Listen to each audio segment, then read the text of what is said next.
Salut tout le monde, bienvenue dans MMA Chill and Fight, de la baston tout en décontraction. Alors vous le savez, pour faire un beau combat, il faut être deux. Et bien pour une belle émission, c'est exactement la même chose. Sébastien Love est à mes côtés. Ça va mon Seb? Et toi mon chien?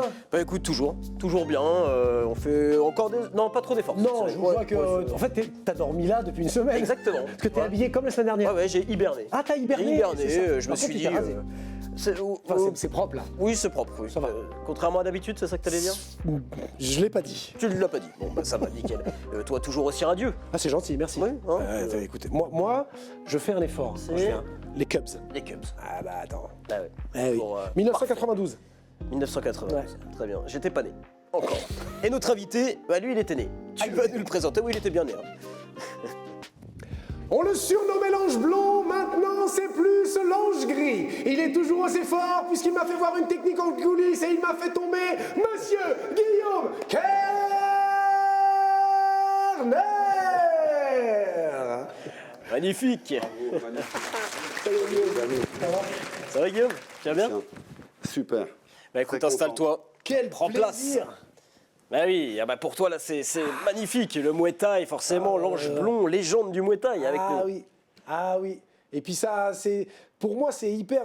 Je suis hyper touché que Guillaume soit là parce que moi, quand je suis arrivé en France en 98, Ouais. et ben j'ai été au Cajun Club et le premier club dans lequel j'ai été, c'est le club de Guillaume. J'ai fait que 10 cours, pas beaucoup de cours parce qu'après j'ai connu Loïc pour le pancras. Mais voilà, donc Ça fait plaisir de Ah non, mais savoir c'est ça. ben ouais, Ça nous emmène à il y a combien d'années? c'est 98. Et l'année, ouais. 98, c'est ça. L'année de ma Cajun. naissance. Le premier Cajun, Naissance. Ouais, rue Passage Thierry, ouais, à l'époque. ouais. Donc on était jeunes. C'était mes débuts. Ouais. Mes débuts dans tu- l'enseignement. ouais, c'est ça. Ouais, C'est ça. Et c'était, je me souviens, c'était du parquet, la salle. ouais. Ouais. Et voilà, pour moi, ça a beaucoup de signification. Sympa le quartier en plus. Super. Bastille. C'était génial. Ouais. C'était génial. Et puis Guillaume connaissait très bien Jean-Marie Merchet. Ah oui, je sais qu'il Voilà, il y a compte plein de beaucoup choses pour qui toi. font que voilà. Ça me- Ouais, Jean-Marie Merchet, paix à son âme, qui était mon camarade de club, parce qu'on était dans le même club à France Muay Thai, sous la tutelle de Poutpan Noy, qui est donc un des GOAT qui a marqué l'histoire du Muay Thai.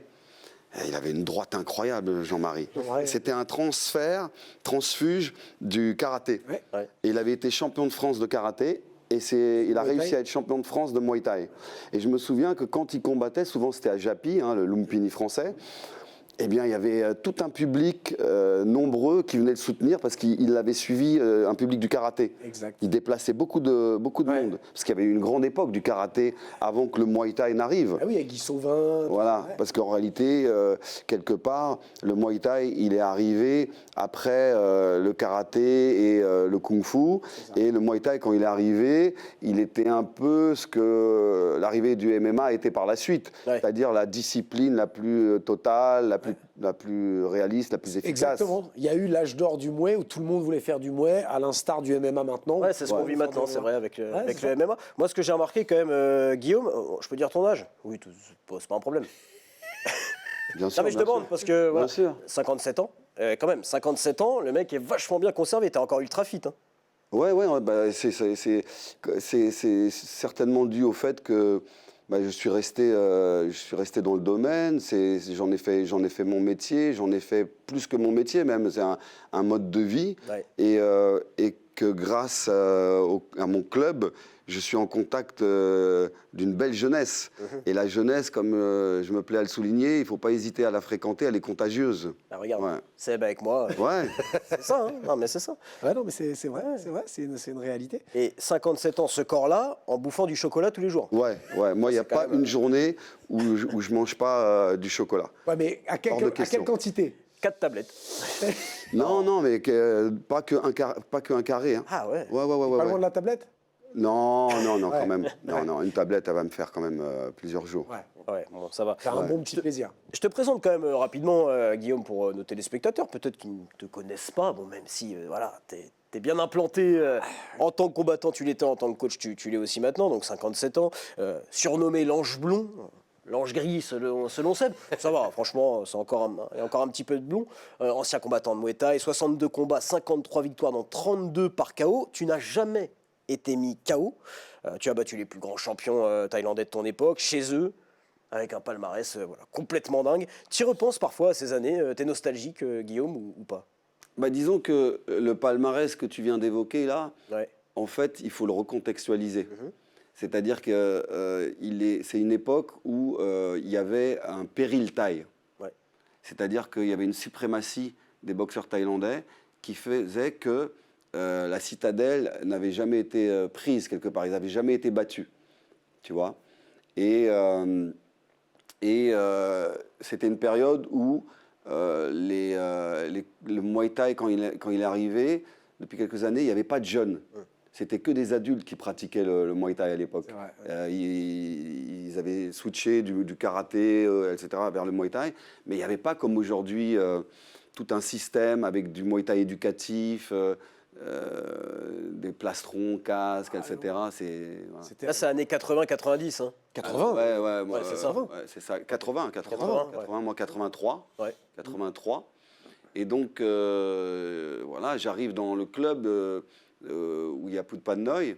Je suis un jeune, hein, j'ai 13 ans, et il y avait pas de jeunes, tu vois. Et donc, j'ai fait partie de la génération qui a bénéficié de l'expertise authentique d'un expert en Muay Thai comme Phut Pan Noi, et d'avoir commencé jeune aussi. Ouais.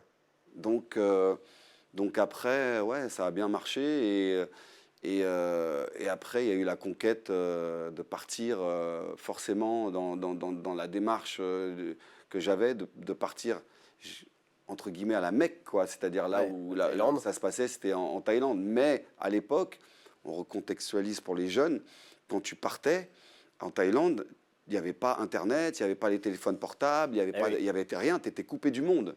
Et ce n'était pas la Thaïlande d'aujourd'hui qui a été gagnée par la mondialisation, où si l'envie t'en prend, à Bangkok, tu veux manger des bonbons Haribo, tu vas en trouver, quoi. Ouais. Ouais. Oui, c'est sûr que C'est pas la même époque. C'est plus la même chose, ça a bien changé. C'était très dur, les conditions, etc. Et il y avait aussi un âge d'or, je pense, du Muay Thai qui n'y a plus. Parce qu'il n'y avait pas tous ces combats télévisés, Internet, etc. Donc il y avait des stadiums majeurs comme le Lumpini et le Rajadamnern qui étaient blindés, quoi. Ouais. Parce que c'était des casinos, quelque part, les seuls endroits où on pouvait jouer de l'argent. Parce que les jeux d'argent sont interdits en Thaïlande. Et donc, ça a donné une période prospère du Muay Thai où là, vraiment, dans chaque catégorie, il n'y avait que des cracks. Ouais, c'était. On va y revenir sur tout ça, il y a plein de choses à dire hein, avec Guillaume. Moi, j'aimerais juste souligner quand même un petit truc. On a reçu la semaine dernière Souel Kaouchen, 18 ans. On a Guillaume Kerner dans l'émission, 57 ans. J'ai envie de dire, c'est le grand écart, tout simplement. Voilà. Pour faire un petit coucou à notre ami Tom Duquesnoy aussi, qu'on a reçu dans ce canapé. Alors, tu as été jeune aussi, Guillaume. Hein. Peut-être qu'on a tendance à l'oublier, mais ça a été le cas, tout comme Seb. Les premiers affrontements, pour toi, ils ont commencé à l'école, en fait. C'est un peu ça. Ouais, à l'école, ouais. J'ai jamais été un bagarreur, hein. Ouais. Je n'aime pas du tout la bagarre, mais j'aime pas non plus subir ou etc. Donc ouais, moi j'ai grandi dans le 18e, et dans le 18e arrondissement, c'était du côté de Barbès, là où il y a mon club actuellement finalement. Donc moi je suis vraiment un pur produit du 18e arrondissement. Ouais. Et là-bas, c'est vrai qu'il y avait la culture un peu du duel encore. C'est-à-dire des explications sans trop vociférer, frontal, sans trop faire et puis d'aller dans un endroit et de s'expliquer. Ouais, c'est ça. Ouais. Voilà. Et donc voilà, tu commences à avoir un petit rapport à la violence, d'autant plus que moi, chez moi à la maison, il n'y avait pas du tout de violence. Ouais. C'est-à-dire que j'ai été élevé par ma maman, et ma maman, il n'y avait même pas la télévision, parce qu'elle ne supportait pas de voir des scènes de violence, et à la télévision, il y a toujours des scènes avec des flingues, etc. Donc j'avais vraiment une dichotomie entre l'univers, l'atmosphère qu'il y avait à la maison, où la violence était taboue, et dès que j'allais dans la vie de mon quartier, à l'école, où là, c'était une autre atmosphère. T'en avais peur ? ou pas du tout? C'était plutôt un côté un peu... ce côté, Non, j'étais pas du tout. Non, j'en avais pas peur. Ouais. En plus, j'étais relativement apte à la survie. C'est-à-dire que quand je voyais qu'il y avait peut-être plus costaud que moi ou plus fort que moi, du lion, je me mettais plus en renard. Ouais. Tu vois, Ok, plus, en étant malin. Un peu plus malin. Dans la jungle, pour survivre, ou la jungle urbaine ou la vraie jungle, je veux dire, si tu fais que le lion, non, ça passe marchera pas. pas. Il faut un peu mixer lion et renard et lion. Et tu Alors vois- que toi, tu vois un mec plus grand, tu te barres en courant. Ah, moi je me barre, moi je suis le guépard, tu vois, enfin, direct. Non mais Seb te demandait si tu avais peur, moi je vais te demander si tu aimais ça. Parce que alors, c'est pas une violence encadrée, hein, donc les combats à l'école et tout, comme ça. Mais est-ce que déjà tu avais ce truc en toi où tu disais, ah ça me plaît quand même, ce J'étais rapport fasciné. de... J'ai nourri une fascination pour la violence, c'est vrai. Parce qu'elle était taboue et interdite Ah oui. Oui. chez moi. Et je me suis rendu compte que c'était un mode de fonctionnement. Et aussi, par la suite, étant donné que ma maman était une grande esthète, donc l'esthétisme a fait partie intégrante de ma vie jusqu'à aujourd'hui. Et j'ai compris qu'on pouvait aussi, quelque part, sortir un esthétisme Ouais, bien sûr. de la violence. Bah, c'est un art, hein. Être Enfin, beau c'est- dans la violence, Ouais. c'est vrai. Et notamment les sports de combat. Et être beau tout court, hein, on le voit là, les lunettes teintées et tout. C'est pour ça que j'aime pas la bagarre comme ça, sale, pure, etc.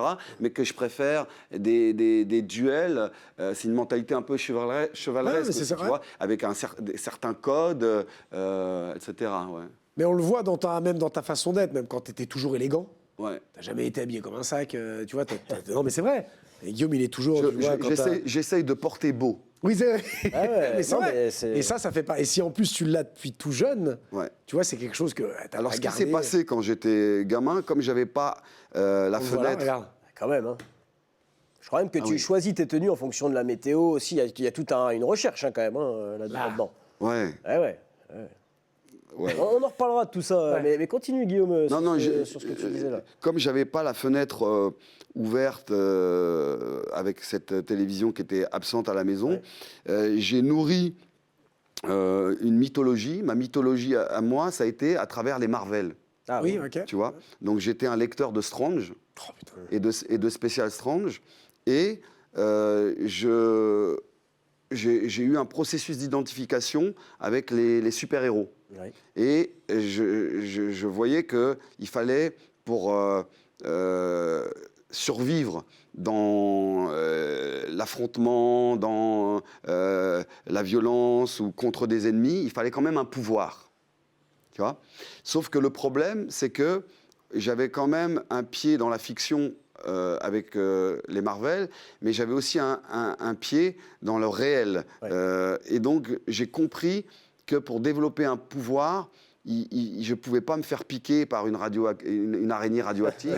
Ça n'existe pas. Ça n'existe pas. Comme les super-héros. Donc, par contre, que tu pouvais quand même développer un pouvoir à travers les arts martiaux, par exemple. Et ça, c'est à quel âge que tu peux construire? Alors ça, c'est quand je suis en primaire et que, suite à une bagarre dans la cour de récréation avec un Vietnamien, après la bagarre, on est devenus potes, parce que comme ça arrive souvent, Ouais, tu c'est vois, vrai, ça, oui. après une bagarre, etc. Et il m'a emmené chez lui. Et chez lui, son grand frère nous a invités à aller voir un film de Bruce Lee au cinéma. oui. Et donc là, j'ai découvert Bruce Lee et son univers, et j'ai découvert un autre super-héros, mais cette fois-ci qu'on pouvait quelque part atteindre, Oui, tu ou pouvais auquel on t'identifier. pouvait modéliser. On pouvait parce que lui ressembler. C'était le pouvoir qui faisait de lui un héros, c'était les techniques martiales. Ouais. Ah, et puis, c'est générationnel, ça. Bah, bien aussi, sûr, c'est ce qui oui, nous a bien sûr. poussé tous, ceux de notre génération. Cinéma à aller, René Château. Ouais. Non, mais c'est ça, ouais. À la fin, du Faubourg Montmartre, là-bas, avec ces grandes affiches criardes jaunes, où on voit un Asiatique avec une tête de fanatique comme ça, et des traces de sang. Enfin, je veux dire, c'est un... c'était. Mais tout de suite, t'es piqué dès que tu regardes là le film de Bruce Lee. Tout de suite, tu t'es fasciné. Tu te dis, c'est ça que je veux. C'était la fureur de vaincre. Ouais, tout de suite fasciné. Tout de suite fasciné. Donc derrière, s'ensuit comme un passionné, un fan, les chaussons de kung-fu, le balai scié, raccroché avec une chaîne, et voilà, la pratique, quoi. Ouais. Pourtant, tu commences pas tout de suite par le kung-fu, non? T'as fait d'autres... J'avais fait de la boxe anglaise, parce qu'à Porte de Clignancourt, il y avait un club des frères Rodriguez, qui était très connu à l'époque. Et après, derrière Bruce Lee, c'était Kung Fu. Ouais. Le Kung Fu, c'est un sport sympa. Tu sais que j'en ai fait un petit peu, moi. T'as fait du Kung Fu? J'en ai jamais parlé, j'en ai fait un petit peu en Picardie. Ouais. Club de la montre religieuse. Vraiment, je t'assure, j'aimais beaucoup. Ouais. Et pareil, je m'identifiais vachement, parce que moi, j'étais fan de manga, tu vois. J'adorais Naruto, et je m'étais vachement identifié. Bon, vous connaissez peut-être pas trop les mangas tous les deux, mais du coup, il y avait aussi ce truc de je vois Naruto, je veux faire un truc martial. Ouais, donc tu fais, Bon, mais c'est. J'ai pas eu la carrière que j'aurais dû avoir. Non, mais après, bon. c'est pas l'important, c'est de pratiquer. Après, d'en faire son métier, c'est pas forcément. Mais c'est vrai que Bruce Lee, c'est notre génération. Oui. Tout le monde, enfin nous, notre génération, c'était Bruce Lee. Bien sûr. Mais Bruce Lee, c'était quand même un tueur. Mais non, mais c'était incroyable. C'était un mec, un tueur dans tous les sens du terme. Déjà, c'était un vrai... Avec son poids, hein, c'était pas non plus un poids lourd, mais je veux dire... Non, il était incroyable, c'était un vrai tueur. C'était un vrai tueur. Et d'ailleurs, quand tu regardes la scène d'entrée de Opération Dragon, il avait visualisé l'UFC, le MMA en avance. Il était puisqu'il est en... Comment dire, en short moulant. En short moulant. Et il a des mitaines. Et, incroyable. Et il gagne l'affrontement avec un Jujigatame. Ah, je me souviens plus ça. Ça part debout, etc. Et à la fin, c'est un Jujigatame ou un étranglement, quelque chose comme ça. En tout cas, une technique de préhension. Non mais le mec, il était quand même... Il était déjà... il avait créé, c'est le Jeet Kune Do. C'est ce qu'il a créé, le Jeet Kune Do. Et le Jeet Kune Do, c'était prendre dans toutes les disciplines ce qu'on considère être efficace. Donc en fait, sortir de sa chapelle et aller voir et prendre, piocher partout, ce qui est efficace. Donc l'ancêtre du quand MMA. même dans le... Précurseur. Tu parlais tout à l'heure du fait que tu grandi qu'avec ta mère. Nous, on reçoit beaucoup de combattants dans cette émission. Et à chaque fois, on a ce discours de on commence pas les sports de combat par hasard. C'est lié à un traumatisme, c'est lié à un manque. Quand je t'entends parler, donc je me dis, tu as grandi sans père, sans frères et sœurs aussi? Sans père, sans frères et sœurs, sans cousins, cousines, sans oncles, sans tantes. Voilà, donc assez isolé. C'est le manque, justement, qui t'a fait démarrer les sports de combat, ou un traumatisme lié à ça, ou pas, Guillaume? Disons qu'à un moment donné, dans la pratique du Muay Thai, il y a eu un événement tragique dans ma vie privée, dans ma vie de famille. Ma maman est tombée gravement malade. D'accord. Et alors là, si tu veux, la seule chose que la vie m'avait donnée de bien, c'était ma maman, et elle menaçait de me la retirer. Et donc là, j'ai eu un gros déclic, j'ai chopé une grosse rage, et c'est ce qui a participé quelque part à ma fuite, mon échappée en Asie. D'accord. C'est-à-dire qu'à un moment donné, il y a un tropisme dans le Muay Thai, surtout à l'époque. Comme on a dit, le centre, la Mecque, ça se passe là-bas, c'est le sport national, etc. Et je suis parti là-bas, et aujourd'hui, je réalise que j'ai fui quelque part. Et j'ai fui quelque chose qui était difficilement soutenable. Ouais. Mais tu as fait le kung-fu, mais comment t'es venu au Muay Thai? Pourquoi finalement la Thaïlande? Le Muay Thai, t'en as entendu parler, tu l'as découvert avec quelqu'un? Ouais, c'est un copain qui qui avait le livre de Roger Pachy, qui s'appelait Kickboxing, et en dessous il y avait marqué Muay Thai, avec une couverture bleue comme ça, et qui montrait les techniques de Muay Thai. Et donc, s'accompagnait de ce livre le bruit, la rumeur, la réputation que le Muay Thai qui était en train d'arriver était vraiment un sport ultime, beaucoup plus efficace, avec beaucoup plus de possibilités dans l'efficacité. Okay. Donc c'est ça qui m'a fait... ouais. D'accord. Et d'ailleurs, on m'a déjà posé la question, oui mais Guillaume, si tu avais été à cet âge-là, à l'époque du MMA, est-ce que tu aurais fait du... Est-ce que tu aurais fait du MMA? Et alors? Ma réponse est oui. Ah oui. L'état d'esprit que j'avais à l'époque, Oui, voilà. Oui, si tu recherchais, bien sûr. j'aurais, avec cet état d'esprit-là, j'aurais été faire du MMA. Mais, on est dans une émission de MMA. C'est oui, un peu. Combat, mais- J'ai une école de MMA. Ouais. Et La Carner Team, hein, d'ailleurs, c'est vrai qu'on la n'a pas Carner encore Team. cité. Et une école de Muay Thai et de MMA. J'ai des combattants qui s'illustrent. Vous en avez même reçu ici. Bien sûr. Ben oui, Alison. Ouais. Alice. Mais je dois confesser que quand même, malgré toute la hype qu'il y a, malgré tout le... Je trouve que dans le Muay Thai, il y a un esthétisme, une magie qui peut Tu prêches un convaincu. manquer dans le MMA. Je le dis à chaque émission. Attention, il y a des combats de MMA qui sont magnifiques. extraordinaires. Bien sûr. Et là, il y a la magie. Et il y a... Mais quand même, en visualisant comme ça, en schématisant, il y a une magie, un esthétisme, une grâce dans le Muay Thai. Je te parle du Muay Thai au niveau. Oui, hein. bien sûr. Quand même. Quand même. C'est sublime. C'est magnifique. C'est une danse. Alors, est-ce que les puristes, par exemple les gens de la boxe anglaise, vont pas dire aussi, ah oui, mais nous, si, c'est je le pense. noble art. Oui, exactement, t'as raison d'en parler. Je pense que c'est ça.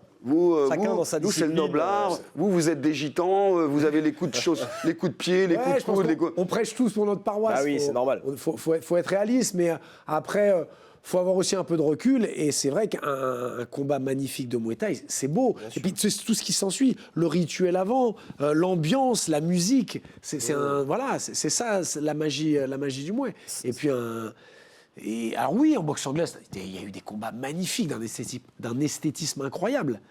Mais le Muay, encore une fois, c'est une atmosphère, c'est une façon de vivre. Une histoire. en fait. Voilà, il y a ça, c'est ça. Il y a une C'est histoire ça, qu'il n'y ça a pas remonte dans à des le millénaires, bien sûr. MMA. Exactement. C'est Exactement. important quand Ouais, même. ouais. La généalogie de quelque Mais oui. chose, et les instruments qu'il y a au bord du Voilà, ring, c'est ça. les rituels, le folklore, les couleurs pétillantes.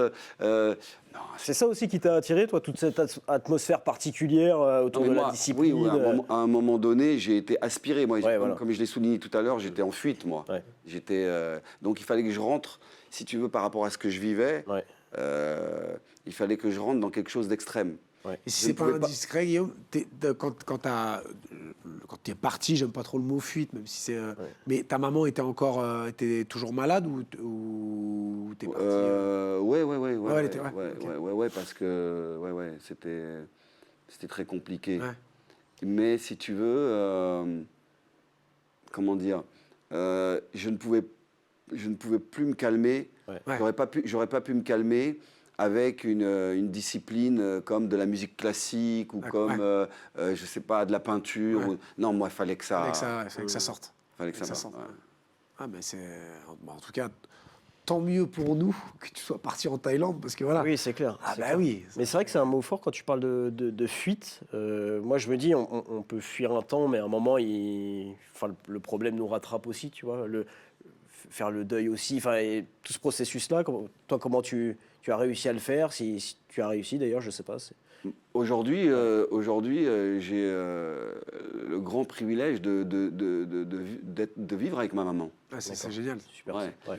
Et ma maman, elle a surmonté 3 cancers, hein, en fait. C'est Wow. ça, ouais. Ah ouais, c'est une vraie battante, c'est incroyable. Ouais. Et ça t'arrive d'en reparler avec elle ou te dire, Ouais, bien rappelle sûr, quand t'es parlé, bien quand t'es sûr, parti, bien Guillaume. sûr. Mais je suis pas très fier de moi parce que effectivement, j'ai pas été, voilà quoi, j'étais jeune Mais non, et j'ai pas été. Aujourd'hui, je mesure ce qu'elle a traversé et je m'en veux un petit peu. La sensation de parce ne que pas j'aurais avoir été assez présent, Ouais. c'est ça? Ouais, je pense qu'il faut pas pas réaliser, pas comprendre. Oui, mais en fait, c'est normal, Avec quel justement. âge T'étais jeune. T'es jeune, c'est ça. Donc, je pense qu'il faut pas s'en vouloir. Et puis, je pense, en plus, enfin, après, je parle pas pour Oui. elle, mais Elle t'en veut pas, oui. elle t'en veut pas non plus. J'imagine qu'elle t'en veut pas. Tu vois, donc c'est. Non, elle est même très fière Mais de voilà, moi. c'est bien ça. sûr. C'est que Ouais. puis elle connaît son fils. Si t'as ce trop plein, pars, fais ton Ouais. truc, vas-y, Ah, mais extériorise. elle a même cautionné. Bah voilà, Elle a donc même t'as pas à t'en cautionné vouloir, et finalement. je lui en serai Ah oui. toujours reconnaissant. Et si c'est pas indiscret, elle a quel âge? 84 ans. Ah ouais. Mais c'est vrai que ça a l'air de te marquer Génial. encore maintenant. Ce truc-là, le fait de penser en tout cas que tu n'as pas été assez présent, ça te dévore un peu encore maintenant. C'est quelque chose, c'est vraiment un regret intense. Ouais. Ah, c'est bon en tout cas que tu sois encore avec ta. Ouais, vraiment, c'est. Génial. Et puis, Je trouve ça super. surmonter Ah, c'est 3 cancers. extraordinaire. Ah, puis maman. Ouais, c'est une battante qui a fait un battant. Oui, voilà. Bah oui. exactement. Ah ouais, les chiens font pas des chats. Hein. Et quand je combattais et que c'était le moment de la prière, tu sais, le fameux Ouais. rituel du rameau, etc., je m'en remettais à Dieu, au Créateur, et tout de suite après, c'était ma maman. Ah, mais c'est sûr. Et puis ça te galvanise. Ça, Ouais, parce ouais, que, ouais, bah oui. Elle est déjà venue te voir combattre? Jamais. Non, je te dis, elle était Ah ouais, trop anti-violence. dur, ouais, trop dur. Je m'étais inscrit quand même dans une lignée qui était à l'opposé de... De ce que, ouais. Non, mais tu sais, des fois, parce qu'au début de l'émission, tu nous parlais d'une violence Ouais. de rue. Oui, tu oui, vois, ouais. enfin, après, quand tu passes à une violence encadrée, c'est un sport réglementé, parfois, ça peut un peu Ouais, changer mais le ça- regard. Je pense que pour une maman, ça reste. c'est Ton toujours fils dur. qui boxe, ça doit être compliqué. Tu sais pas dans quel état il va finir, Un jour, je suis rentré à la maison suite à un championnat d'Europe très marqué. Ouais. Parce que la plupart du temps, j'arrivais à bien m'en sortir. Ouais, t'as jamais été Et trop, Même ouais. si je boitais, boiter, Ouais. c'est facile à camoufler. Ah tu oui, vois. ouais. Mais là, j'avais vraiment des séquelles au visage, etc. J'ai pas pu calfeutrer la chose. Ouais. Ouais, c'était. Ah oui, ouais. Ouais. Quand je vois sa réaction, j'aurais pas aimé qu'elle soit. Je sais qu'elle aurait pas supporté de me Après, ouais. combattre. Ouais. C'est quand même Moi, spécial. Bah, bien sûr. Alors, par la suite, moi, j'ai eu un fils combattant. Et je ne sais pas si vous imaginez un petit peu l'angoisse du truc. Quoi. À un moment donné, tu peux quand même... faut savoir que tu peux te retrouver au pied du ring impuissant avec ton fils qui est débranché Ouais. au sol. Quoi. C'est Mais- terrible. Tu vois, c'est marrant que tu parles de ça parce que moi, quand j'ai expliqué Sullivan, je regardais ce que j'essayais de voir ce que tu pouvais ressentir. Ouais. Parce que moi, c'est pas à cette échelle. Sullivan, le fils de Le fils Guillaume. de Guillaume. on précise. Mon fils qui combat pas, il fait du loisir en boxe taille, on fait du sparring. Je suis comme ça. Eh De oui. le voir juste. Alors Forcément. j'imagine, Ouais. toi, ton fils, il est dans la cage, il y a un enjeu. Bah, t'es un père, tu ressens, c'est là, hein, t'as un rat qui tourne dans sa roue, dans le bide, là. Et voilà, ça me marque, c'était un AEC, ou je sais plus où d'ailleurs, et je regardais. Je regardais parce que je voulais voir. Ouais. Parce que tu dois être là pour lui donner des conseils, tu dois être là parce que c'est ton fils, tu dois. Il y a beaucoup de choses à gérer en même temps, ouais. Sentiments qui se. Mais en Thaïlande, c'est courant de voir les mamans ouais, qui, et les papas dans le coin du ring qui sont là, Ouais, qui sont avec les camarades de camp et les entraîneurs et qui supportent, etc. Mais ils sont contents parce qu'ils ont un fils qui a développé un talent Eh oui. qui va permettre aussi économiquement. Bah, c'est ça, de nourrir un petit peu, là, bien sûr. Ouais. Mais c'est. Non, je trouve ça. C'est Ah, bah, bon, c'est parce que c'est clair. des belles histoires, ça. C'est clair. C'est des belles histoires. C'est des. Quand t'as ton leitmotiv, ça devient ta maman, il y a rien. Oui. Qu'est-ce qu'il y a de plus puissant, finalement? C'est sûr. Ah, bah oui, il n'y a rien. Donc ça te donne des ailes, ça. Et donc, comme j'avais pas eu de papa, Ouais. Putpannoy, Ouais. j'ai compris qu'il avait pris ce rôle. dans la symbolique pris ce- joué le rôle du père du papa, quoi, tu vois. Et ça, c'est fou. Quel âge il a? Non, Putpannoy. Là maintenant, il a 73 ans. Ah, tu vois, je pensais un peu plus. Quand même. Comment tu l'as compris qu'il prenait ce rôle de papa? Tu te confies à lui plus tard, avec un peu de recul? Au début, c'était organique. Ouais. C'était dans la relation. Ouais. Mais dans la symbolique, c'est plus tard, après. Ouais. Mais dans le fait que tu te confies à lui, Non, c'était surtout le fait que je me modélisais pas. Oui. C'était un modèle. Ton modèle, J'avais pas de modèle. Ouais. Donc là, j'avais besoin d'un modèle masculin, etc. Figure Et un peu paternelle. voilà. Et dans ce culte un peu de martial, de la violence virile, etc. Quel modèle que Putpanoy. J'ai mis la barre haute là. Carrément. Tu vois. C'est sûr. Et donc, les moteurs, c'était effectivement, au moment de la prière, Dieu et ma maman. Et c'était aussi mon professeur qui était dans le coin que je voulais rendre fier. Ouais, c'est ça. Absolument. Ouais. Et puis quel professeur. Ouais. Donc en plus, ça te met. Là, t'es. Ouais, les sources de motivation, elles sont pas ouais, mal. ouais, Ouais. ouais. Elles sont pas mal. Et il y a un truc aussi, Guillaume, c'est que quand on veut atteindre le sommet, il faut forcément battre des sources d'inspiration. Tu vois, des combattants que tu as idolâtrés. Toi, ça a été le cas avec Atapong Boaban, Exactement. surnommé Fanta. Ah, c'est Un incroyable. combat Ouais, en c'est Nouvelle-Zélande. Tu te rappelles vraiment de ce combat précisément, de Ouais, sensations, de parce l'atmosphère qu'en fait, Atapong, il était très connu en France parce qu'il fait partie des premiers Thaïlandais à être venus combattre en France dans les organisations de Roger Pachi, à l'époque souvent la salle Mutualité. Il y avait Atapong, Somsong, Ouais. il y avait Kyosot, et c'était vraiment un grand champion. Il était très, très fort, pour un Thaïlandais, il était assez narquois. Il chambrait les adversaires et il disait je vais te mettre KO, et hop, il les mettait KO, etc.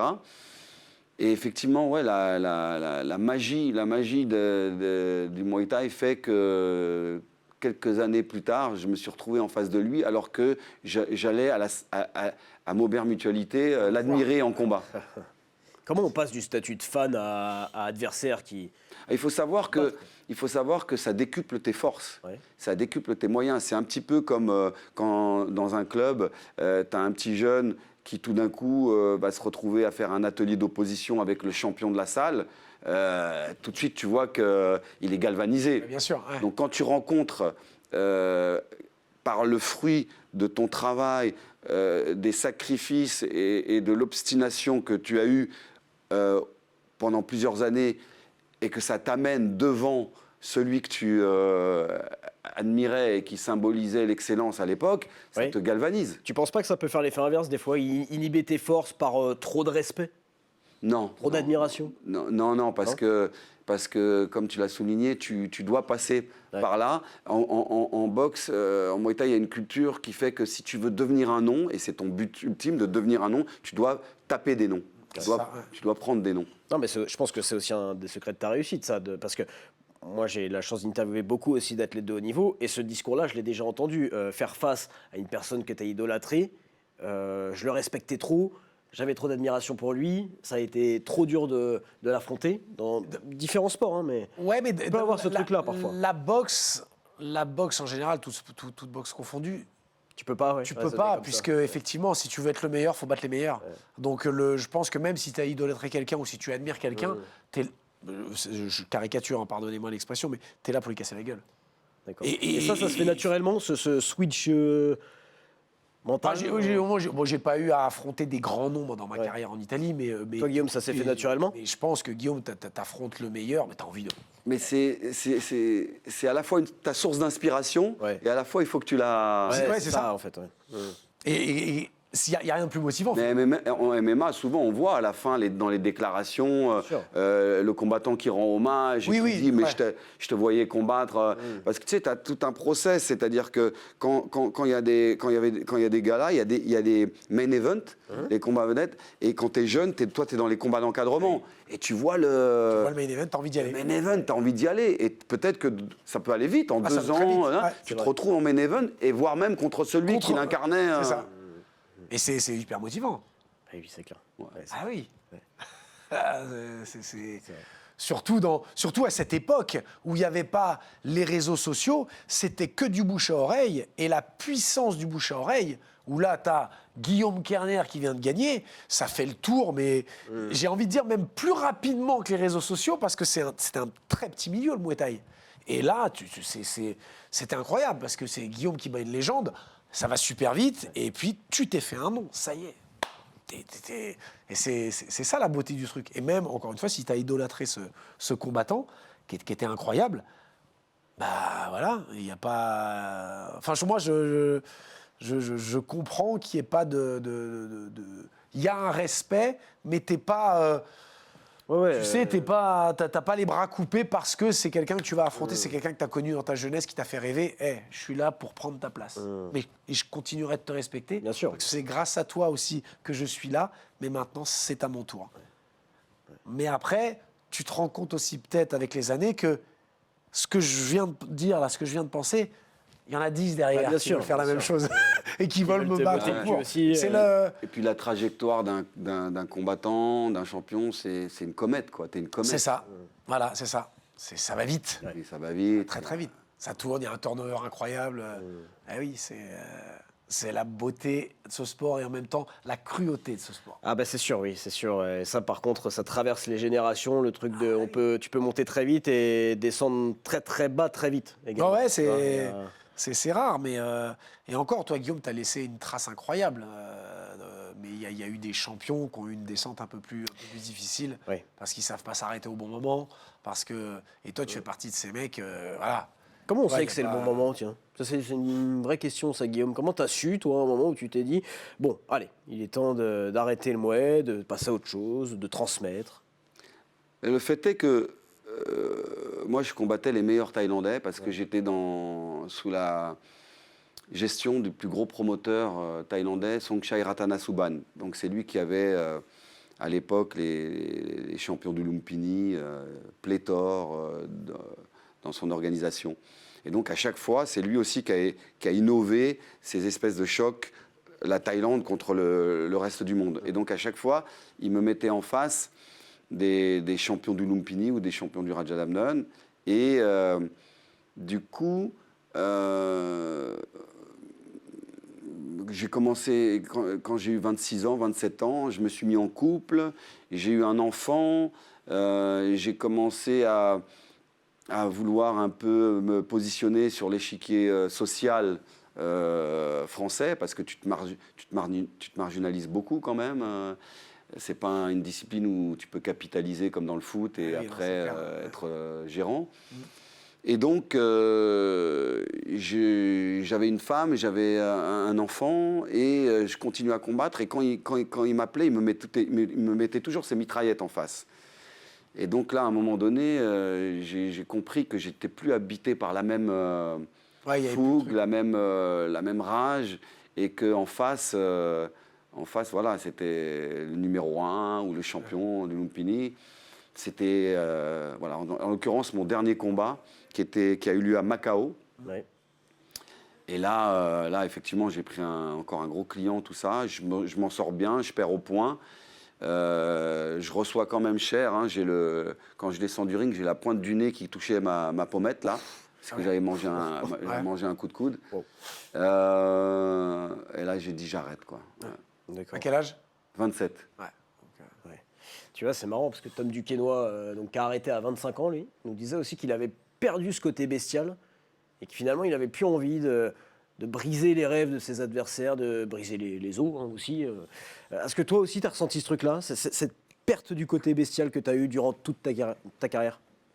Ouais, il y a ça aussi, ouais. Il y a ça aussi. Et puis aussi, si tu veux, il y avait tout ce qui englobait le mode de vie d'être un Akmoué, d'être un combattant de Muay Thai à l'époque. C'est-à-dire qu'il y avait l'aventure avec un grand A. C'est-à-dire que moi, j'ai quand même séjourné en Thaïlande. Je passais des 1 an, des 8 mois. Tu vois, même si ça fait une éternité que j'y suis pas retourné, pour meพูดภาษาไทยได้สบายเลยไม่มีปัญหาทุกวันนี้ไม่ลืมถ้าผมเจอกับคนไทยเราจะได้คุยกันสบายเลย tu vois, c'est Ah oui, d'accord, c'est en toi. moi. Ouais. Et je trouvais aussi que l'aventure avec un grand A, c'était quand je suis allé en Thaïlande, il y avait des camps, c'était des écuries de combattants, et il y avait, je suis le premier, quelque part, en tout cas parmi les premiers, à avoir rivalisé avec les champions thaïlandais, à avoir vécu dans un camp pendant des années. Et j'aimais ça, cette espèce d'ouverture quasiment historique que j'accomplissais. Il y avait un sentiment comme ça d'exclusivité dans à la fois les relations, les performances, etc.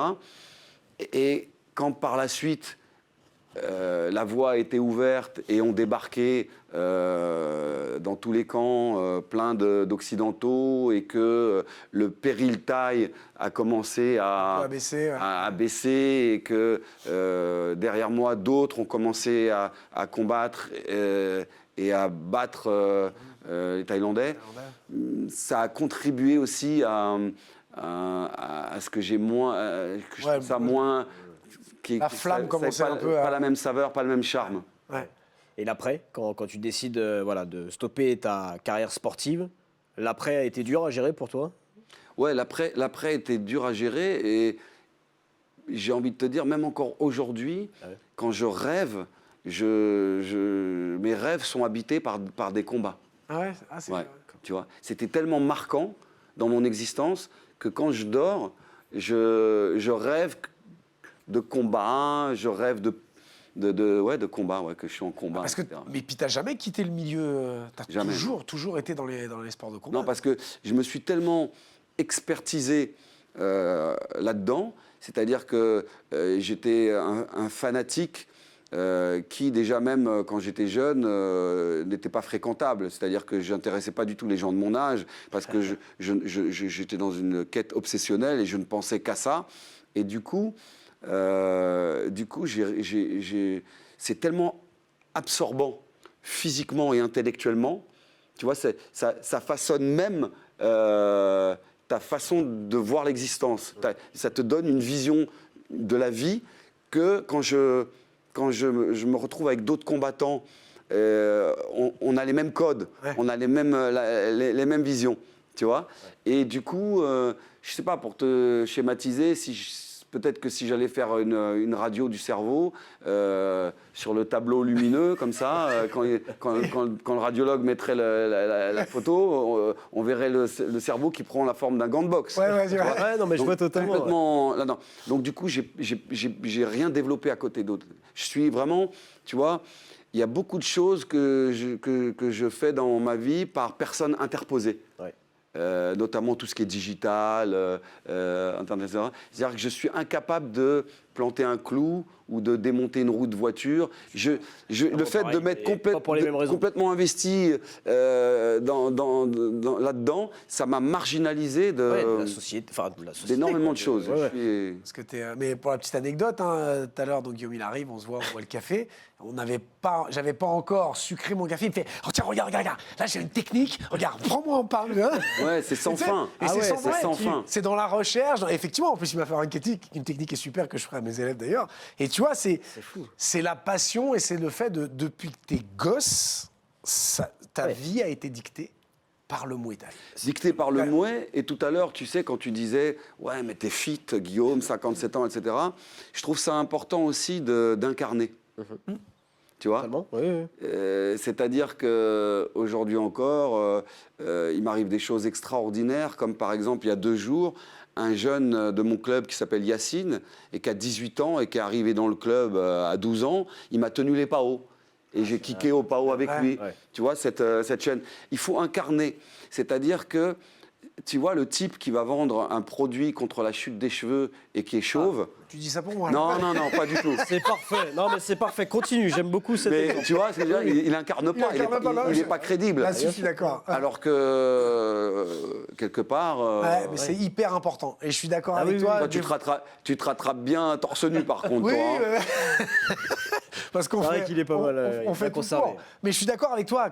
Et je vois souvent des coachs, je vais pas citer... Mais les mecs, putain, c'est ce qu'il veut dire. Ils ont des bides. Oui, c'est vrai. Mais c'est vrai, mais tu donnes une image. Ou même un coach sportif qui arrive, qui a un peu de...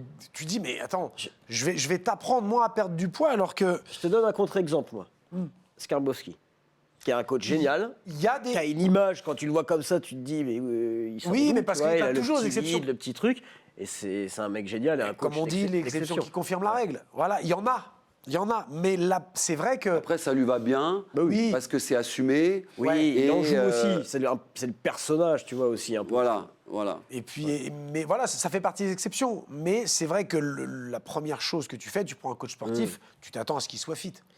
Ah, tu vas pas prendre. Mais après, c'est le mode de vie. Hein. Oui, Je bien suis pas sûr. là non plus à. En fait, c'est le simple fait de continuer, comme je le soulignais tout à l'heure, à être au contact des jeunes, donc à être dans une dynamique où tu mets les gants avec eux, tu fais les abdos avec eux au quotidien. Ça te maintient. Bah, bien sûr. Voilà. Et puis c'est un mode de vie. Bah, après, il y a aussi un peu l'hygiène alimentaire, etc.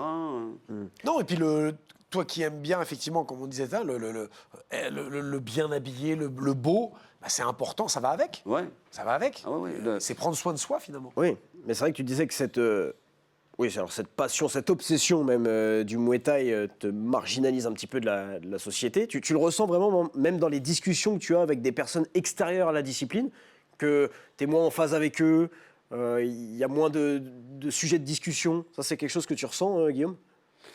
Non, parce que j'ai toujours eu une passion pour aussi la lecture. D'accord. Tu vois, et la littérature.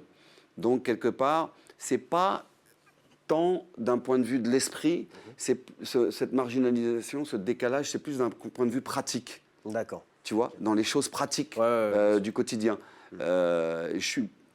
Pour schématiser, je suis pas un couteau suisse, Ouais. tu vois, alors que je connais des personnes qui, en étant moyens dans tout, ils sont... Capable un peu de tout faire. Ouais, c'est génial, ça aussi. C'est vrai. Ah, moi, ça, Toi, c'est pareil, du coup, tu disais changer la roue d'une bagnole. incapable. Ah ouais? Ah, mais vraiment, D'accord. bricolage. Monter un c'est- meuble Ikea. Ah non, c'est même pas la peine de me demander. Non. Alors déjà, ça ne m'intéresse pas. J'ai pas envie de le faire. Mais vraiment, Ou c'est juste démonter des mecs, quoi. voilà, il y a des trucs où on est doué. Et tu te dis, bah, autant que je continue là-dedans, je m'intéresse à beaucoup de choses. Mais il y a des trucs, je sais que, voilà, comme tu disais, planter un clou, je vais y arriver, mais c'est tout, c'est le maximum. Une roue de bagnole ou n'importe quoi, je sais pas faire ça. Mais pas parce que ça ne vous intéresse pas. Non, C'est mais juste ça, parce que le côté, Mais- si vraiment vous mettez la même motivation dans ces choses-là que dans votre pratique, vous sauriez tout faire. Bah, après, quand tu t'intéresses à quelque chose, oui, tu vas au fond des choses, oui, parce qu'il y a ce côté aussi.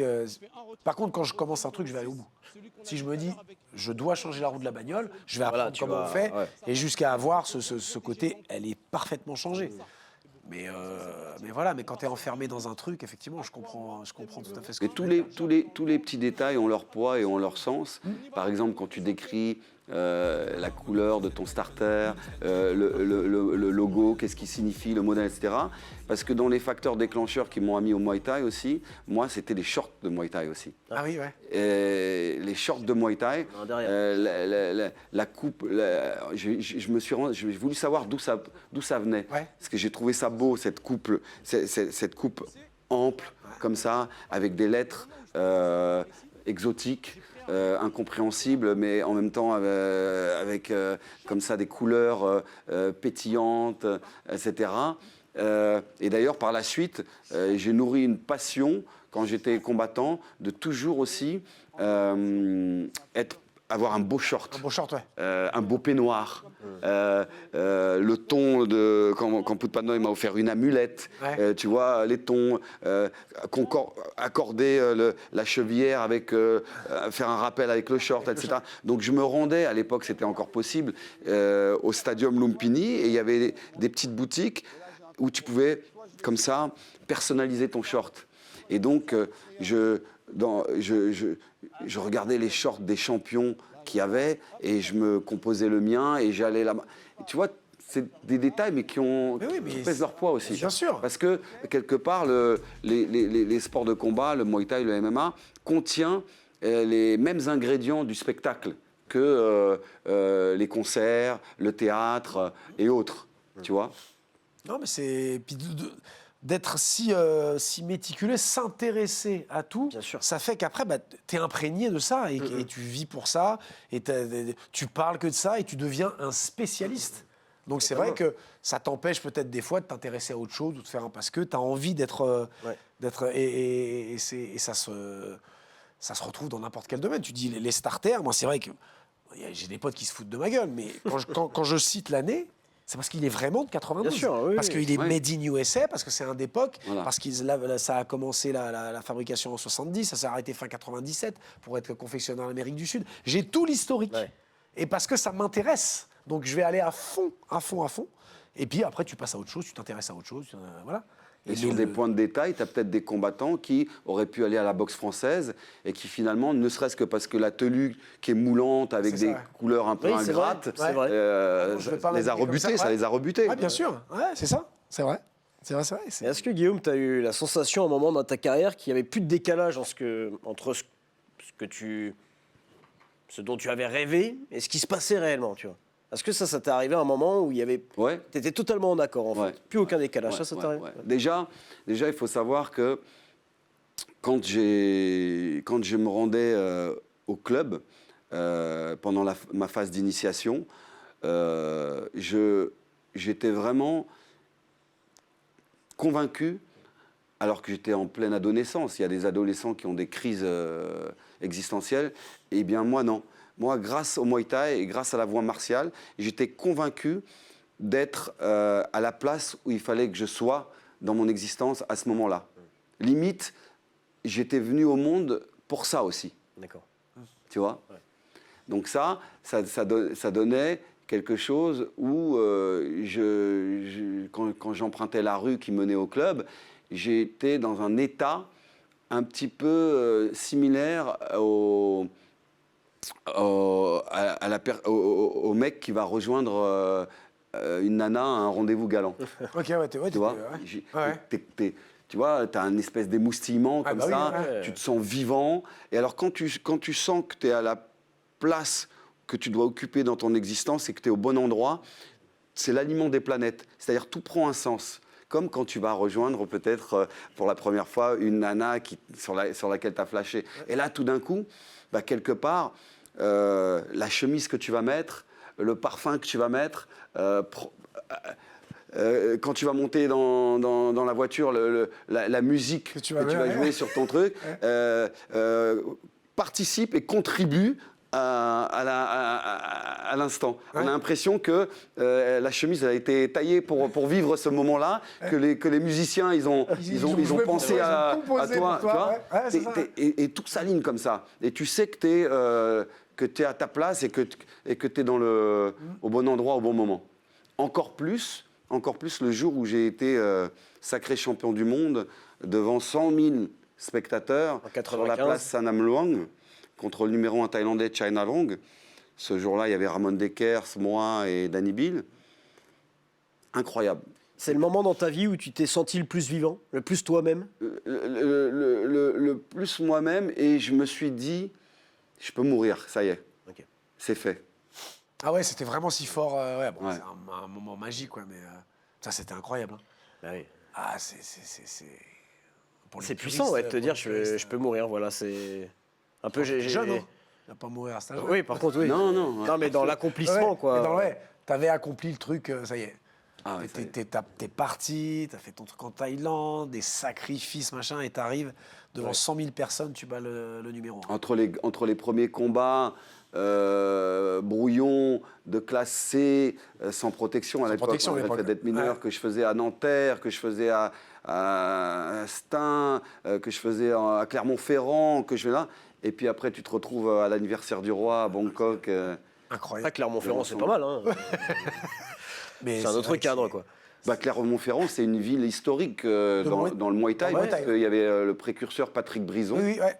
et donc il y avait le Brison Gym, donc eux, ils ont toujours eu un excellent niveau en Auvergne. D'ailleurs, c'est pas Fred Boisjol Ouais. qui Ouais, était ouais. clairement. Hein. Ouais. Gros bisous à Fred d'ailleurs. Ouais, grand champion de Muay Thai. Ouais, champion qui lui d'Europe. aussi- Hein. Ouais, Champion ouais, d'Europe. ouais. De Muay. Qui lui aussi a une école de MMA. Ouais, oui, à Bastia. Le KTP Squall La Bastia. Je l'ai eu il y a une semaine en message. Fred. Justement, tu me fais une bonne passe décisive. On va prendre 5 minutes là pour parler de la Carner Team quand même. Parce que ton rôle exactement au sein de la Carner Team. Donc, déjà, tu es le fondateur. Qu'est-ce que tu fais exactement au sein de cette team? Mon rôle dans la Kerner Team, c'est que je l'ai dans les globules, Ouais. la Kerner Team. C'est-à-dire que, étrangement, tout à l'heure, je t'ai dit que j'étais incapable de... J'étais marginalisé et incapable de planter un clou ou de démonter une roue de voiture. Mais finalement, à un moment donné, j'ai quand même réussi à prendre en plein Paris possession d'un garage station-service désaffecté et à le transformer en école de Muay Thai et de MMA. Oui, Alors là, c'est passé. Pas rien, ouais. Ah non, là, c'est passé parce qu'on est en France. C'est passé vraiment par des strates, enfin ERP, 5e catégorie, etc. Ouais. Et donc. Celui qui est boulevard Ney. Rue Ordener. Rue Ordener. Rue Ordener. Ok. Et donc voilà. Et donc, c'était très, très compliqué à construire. D'autant plus que quand je suis arrivé au terme de cette construction, donc déjà, tu arrives à genoux physiquement, mentalement et pécuniairement aussi. Parce que des chantiers d'une telle ampleur, on te dit toujours que ça va coûter tant, mais ça coûte toujours beaucoup plus. Ah oui. Et on te dit toujours que ça va finir à telle date et ça finit toujours après. C'est Et au moment où j'arrive enfin à ouvrir l'ouverture, qu'est-ce qui débarque de nulle part? Vas-y, dis-nous. Police, Le Covid. Ah bah oui. Ouais. Ben oui. Ben oui, c'est vrai. Eh oui, ben oui. Donc je me suis dit, tiens, je vais quand même un peu pouvoir renflouer, me refaire un petit peu, faire ouais. quelques adhésions. Et le Covid arrive. Ah, putain. C'était terrible. Terrible. Oh là là, oui, c'est vrai, cette ouverture. Bah, tu peux être fier du chemin parcouru, hein, parce que c'est vrai que c'est un Et parcours semé d'embûches. on a surmonté ça. Et donc aujourd'hui, la Kerner Team, c'est incroyable parce qu'il y a des cours de Muay Thai et de MMA. Je te donne une journée type. Ça commence à 7h du matin. Donc à 7h du matin, j'ai une trentaine de Nakonais dans la salle. Ensuite, à 10h30, il y a les combattants de MMA. Toi, tu gères la partie striking hein, pour eux. Ouais. Ensuite, à 11h, au boulevard Ney, le Muay Thai. Ouais. En simultané du Muay Thai qui a à 11h, il y a à midi et demi les MMA loisirs. Après, à 17h, il y a les kids. Ouais. Après, à 18h, il y a les ados. À 19h, il y a à nouveau le Muay Thai et à 20h30, le MMA. Ça, c'est une journée. La Chine qui tourne bien. C'est une journée. Et il y a toute une équipe qui porte les couleurs du club, de coach. En MMA, principalement, il y a Benjamin Bourbon, qui est toujours présent quand il y a les combattants de la Kerner Team qui se produisent. Et comme il y en a beaucoup, vous le voyez souvent dans les organisations. Il y a aussi Samy, qui s'occupe du MMA. Et j'ai aussi un système, j'ai mis en place un système où les champions du club, qui ont été comme ça formés au club, passent un diplôme et viennent enseigner aux élèves. Ce qui fait que quelqu'un comme Allison, par exemple, qui vient de gagner la ceinture là, en MMA Pro, il a un créneau dans la semaine où il enseigne aux élèves de la Kerner Team. Et je trouvais ce système pas mal parce que c'est très crédible. C'est anti-mytho un peu. Oui. Que je me mets à la place de l'élève, je me dis non mais attends, lui il est pro en MMA, il est en plus dans l'actualité du game, il vient de prendre une ceinture, donc il sait de quoi il parle, il connaît son sujet. C'est la transmission du savoir propre interne au club. Non, c'est bien pensé. Et alors quand j'ai fondé la Kerner Team, j'étais moi plus dans une mentalité à la base de puriste du Muay Thai. Tu vois, j'aurais pas vraiment eu l'idée de faire le MMA. Mais c'est grâce à mon fils, qui lui était dans le MMA, qu'on a fait la section MMA. Et puis bien t'en as pris. Hein. Oui, c'est sûr. C'est sûr. Et donc j'ai imaginé, là-bas, ça commence, à la Kerner Team, ça commence à 8 ans. Ouais. Okay, et à 12 ans, tu peux aussi faire le MMA. De 8 à 12, c'est Muay Thai, et à partir de 12 ans, MMA. J'ai imaginé un gamin qui franchissait la porte de la Kerner Team à 8 ans et qui aurait suivi le cursus de formation qu'on proposait. Et je me l'imaginais, tiens, de 8 à 12, il fait du Muay Thai, on commence, hein. Après, soit il reste dans le Muay Thai, soit il switch aussi vers le MMA avec son background de Muay Thai. Comment il est à 18 ans? Tu vois, s'il a su... Et aujourd'hui, j'en ai qui ont pratiquement... Alors, ils n'ont pas commencé à 8 ans, mais ils ont commencé à... la Kerner Team, elle existe maintenant depuis 6-7 ans. Ouais, c'est ça aussi qui est intéressant dans notre métier, c'est que quelque part, on voit des transformations, on voit des jeunes et au fil des ans, tu les vois évoluer, c'est génial. Physiquement et puis dans le comportement, enfin plein de choses. Grandir, c'est super. Dernière petite question, Guillaume, avant de passer à la rubrique suivante. On a parlé beaucoup de toi en tant que combattant aussi. Moi, je voudrais parler un peu du coach, ta vision de l'entraînement. C'est quoi la patte Kerner? Alors, la patte Kerner à l'entraînement. En fait, je ne suis pas du tout le même quand j'enseigne. Il y a une séparation. Ouais. Dans la vie normale, civile, comme ça, je suis adorable. On peut me monter sur la tête et sur les cheveux. Ouais. Mais quand c'est l'heure, c'est l'heure. Okay. Et là, je suis assez, quand même, pour la rigueur, ouais. Pour le respect. Pour le respect des consignes, qu'il n'y ait pas de microclimat pendant que j'explique les techniques, etc. Et de toute manière, s'il y a des microclimats, parce que j'ai des exercices dans mon panier de coach de torture moyenâgeuse que je peux mettre en place, et comme par magie, il y a un silence et je les retrouve. Comme par exemple, donne-nous un exemple. Bah, comme par exemple, si c'est trop, je dis ok, on arrête et je leur fais faire des exercices pénibles. Il faut qu'il y ait une pénibilité, comme par exemple des pompes, avec, une fois que les muscles sont congestionnés, l'obligation de rester au-dessus du sol, en position gainage-pompe. Et là, tu vois les corps trembler comme ça, etc. Et là, je vocifère à voix haute et portante au quotidien la citation suivante: plus ton corps est faible, plus il te commande, plus ton corps est fort, plus il t'obéit. Et je leur dis, là, les corps forts, ils ont les genoux au-dessus du sol. Et alors, tu vois les mecs qui sont comme ça et tout ça. Les corps faibles, ils vont poser un genou au sol. Et là, je leur dis, je continue. Et là, ils ont hâte que j'arrête c'est de la torture, mon speech, tu vois. Et je leur dis, si tu veux un corps fort, pose ton smartphone et prends le chemin du club. Oh, putain. Tu vois? C'est vrai que et après, je leur demande de supprimer un appui. Ouais. Et là, je leur demande de hurler, mais ensemble. Alors, s'il n'y a pas assez de... Ouais, c'est pas assez fort. Pas assez fort et si tout le monde ne joue pas le jeu, il reste planté comme ça. Des pommes. Et là, tout le monde répète des pommes, des poires, des bananes. Ou alors, si je dis c'est pas la vie de château, ils sont rompus au truc qu'ils connaissent maintenant, ils sont pressés d'en finir. C'est pas la vie de château, ils répondent tous pourvu que ça dure. Et là, debout. Et là, tout le monde est tout oui. Voilà. Tu les retrouves comme ça. Il y en a plus. Mort, mais tout oui. Non, mais c'est un des exercices une des punitions. Mais non, mais c'est hyper. En plus, quand tu donnes, il n'y a rien de plus désagréable que tu es en train de donner des consignes, d'expliquer une technique, et tu en as deux qui sont dans le fond qui parlent. te demander de répéter en plus. Non, mais en plus, oui, c'est ça, j'ai pas compris. Ou alors ils vont faire la technique, je dis, mais c'est pas ce que je t'ai fait voir. Ah, mais bah oui, t'écoutais pas. Et ouais, mais c'est à l'ancienne, ça. Hein. Tu sais quoi, Seb? On a donné les consignes à Guillaume sur la rubrique qui va suivre, le face-off. On va voir s'il a bien écouté. Ouais. Sinon, elle pompe direct. Sinon, pompe direct et on lui fera répéter. En tout cas, tu vois, c'est très... Le martial...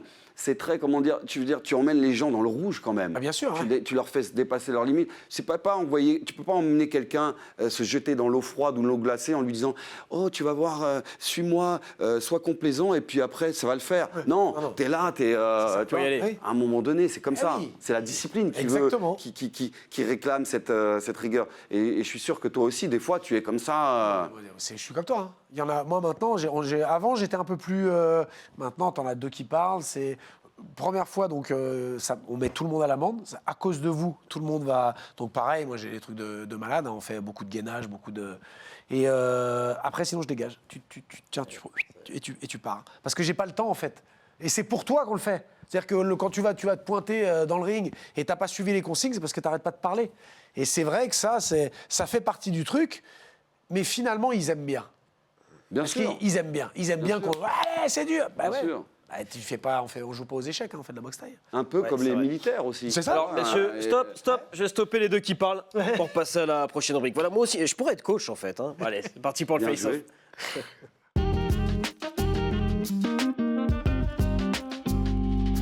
Il parle aux troupes comme ça. Ah oui. Clint Eastwood.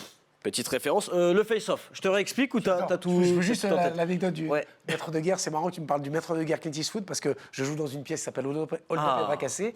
Et le poster qu'il y a dans le bar, c'est Clint Eastwood dans le maître de guerre. Ah, voilà. Mythique. Je te jure, ah oui, c'est mythique. Faut aller le voir hein, d'ailleurs. Il faut Oui. que j'aille te voir aussi. Eh J'arrête oui, pas je de vous donnerai les répéter dates ça parisiennes. depuis, Là, 3 on fait saisons. tourner Tu province. joues en ce moment. Ouais, on est en province là et on refait Avignon là en juillet et on a 2 dates exceptionnelles en juin à Paris. Mais là, on fait toute la province là. Tu fais le festival. Sauf à les Avignon. jeudis. Ouais. Bien.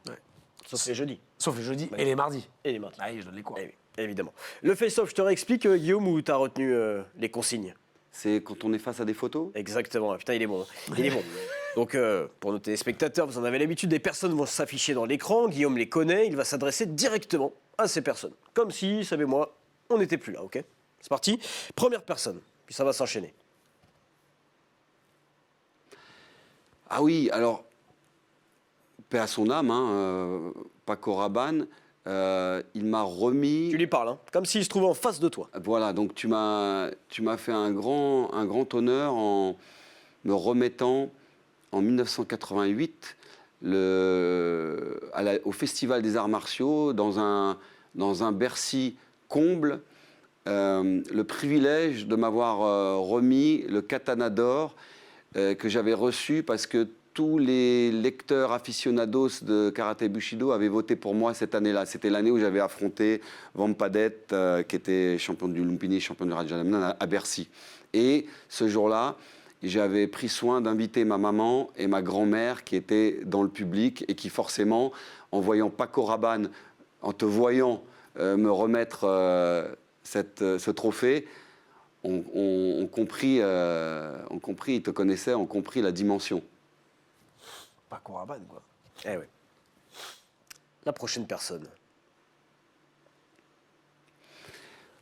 Jean-Claude Van Damme, je me souviens qu'on s'est croisés à la discothèque Le Palace. Oh, putain. On a fait une photo ensemble et tu t'es excusé auprès de moi parce que tu fumais une clope. Sacré personnage, Jean-Claude Van Damme. Un autre sacré personnage qui a fait énormément pour le moi. Roger Pachy, merci lorsque j'étais jeune combattant de m'avoir fait l'honneur et le privilège de participer à tes grandes organisations en tant que combattant, combat d'encadrement à Maubert Mutualité. Ensuite, on en a un petit peu parlé déjà dans l'émission.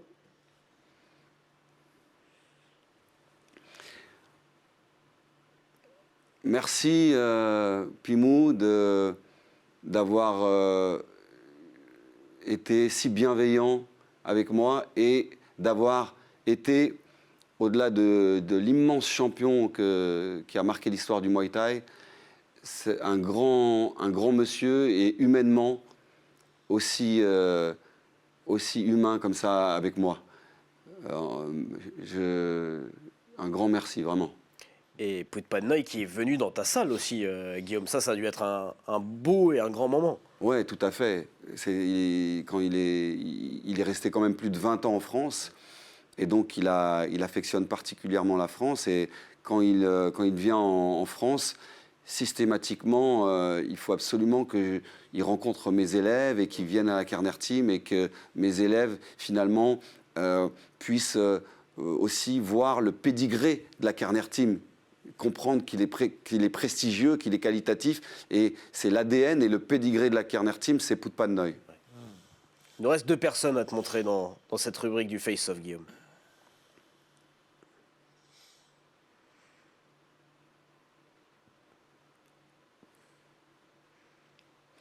Ah bah, Sullivan,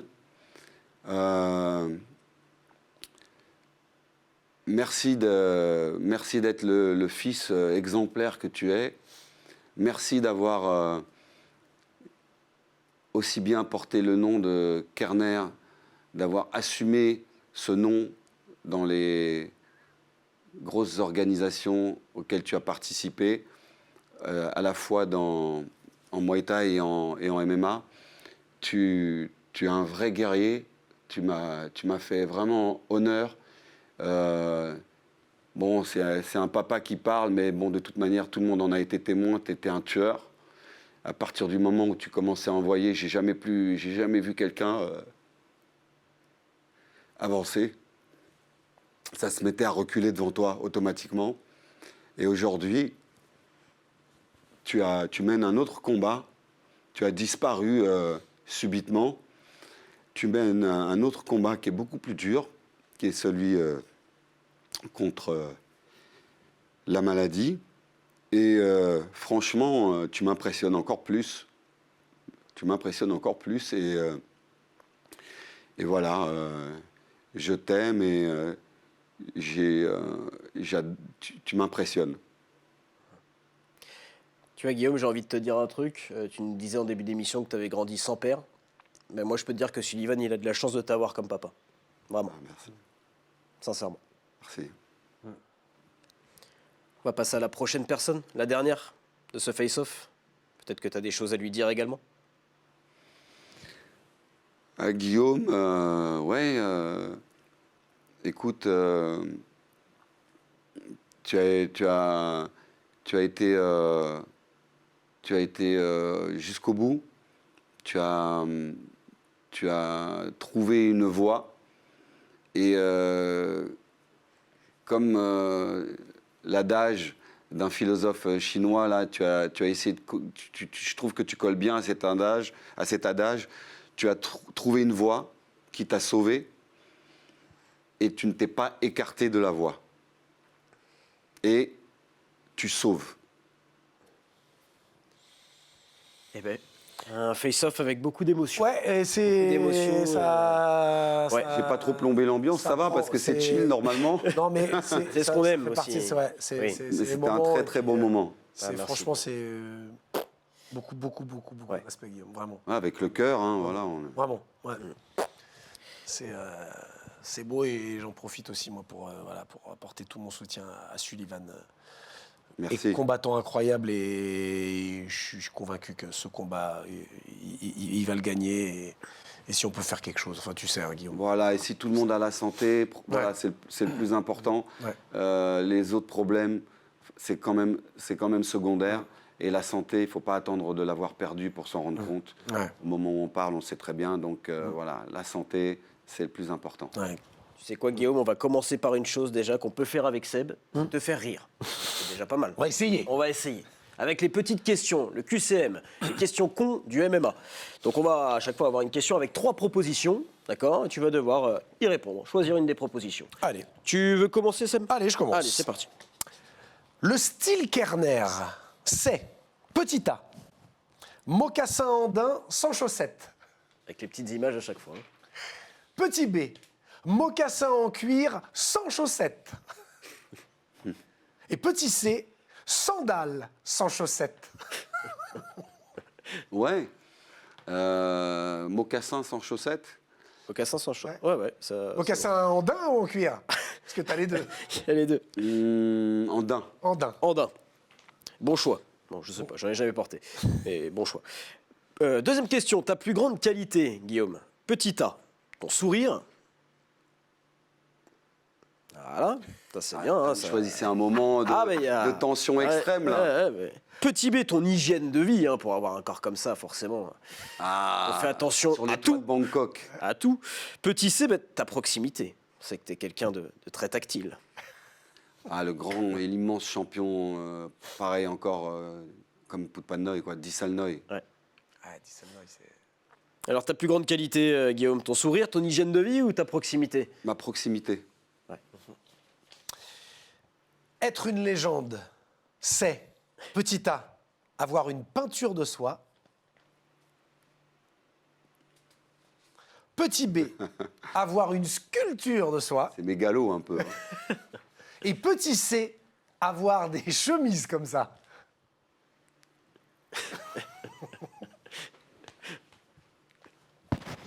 Alors, A, B ou C? c'est vrai que c'est un peu mégalo, ouais, mais...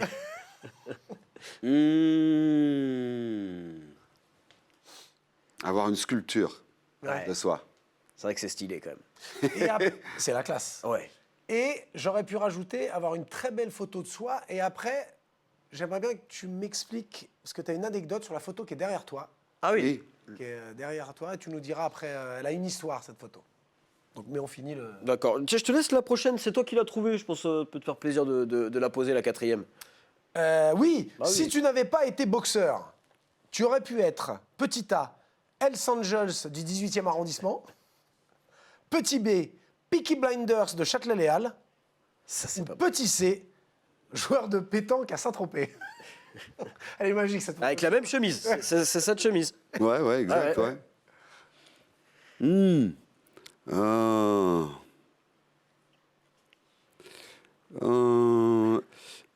Peaky Blinders, mais du 18e arrondissement, Ouais, pas de Châtelet-Léal. Ouais, j'ai hésité à le mettre, parce que je sais que t'es du 18e. Attends, mais par contre, premier degré, vraie question, si tu n'avais pas été combattant, tu aurais fait quoi, Guillaume? Tu t'es déjà posé la question?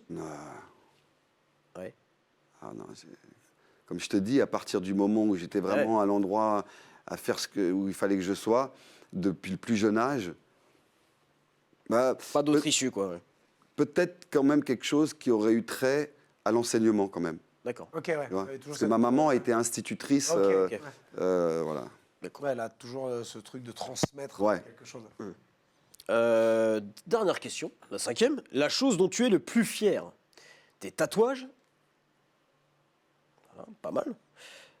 Petit B, savoir prendre un selfie à plus de 50 ans, c'est pas donné à tout le monde. Petit C, ton entrejambe, visiblement impressionnante. Hein, on voit cette photo que tu leur montres où ils sont tous bluffés, quoi. Il n'y a que toi qui connais la réponse. Hein.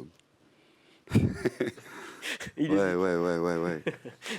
Mes tatouages. Tes tatouages, ça va, il n'est pas parti dans le... Non. Non. Et alors, juste, cette Oui, photo. vas-y, explique-nous rapidement l'anecdote derrière Alors, cette photo. Non, Je vais me lever pour la faire voir quand même. cette Elle est photo. très belle, cette photo.